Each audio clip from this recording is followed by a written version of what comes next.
আজকে রথযাত্রা, আর আজকের দিনটা আমার কাছে খুব কষ্টের। কারণ গত বছর রথযাত্রাতে আমার স্ত্রী বেঁচে ছিল। হ্যাঁ, বেঁচে ছিল বলছি শব্দটা। আমার মেয়ে তার সেই পুরনো রথযাত্রার আয়োজন করেছিল, আনন্দ।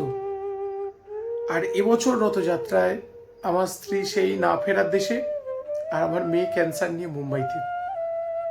এই মানসিক অবস্থার মধ্য দিয়ে যাচ্ছি। রথযাত্রা মানে জগন্নাথ দেব, তিনি ভক্তদের দর্শন দেওয়ার জন্য তিনি রথে বেরোন, তার করুণাধারা বর্ষিত হয়।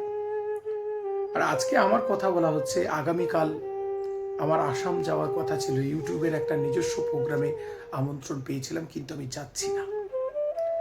কারণ হচ্ছে, পৃথিবীর 3 ভাগ জল 1 ভাগ স্থল, যেমন ঠিক তেমন পৃথিবীর 3 ভাগ এমন মানুষে ভরা যারা অন্যকে খোঁচা দিয়ে, অন্যকে ব্যথা দিয়ে আনন্দ পায়, আর 1 ভাগ মানুষ আছে যারা অন্যের দুঃখে সমব্যথী হয়।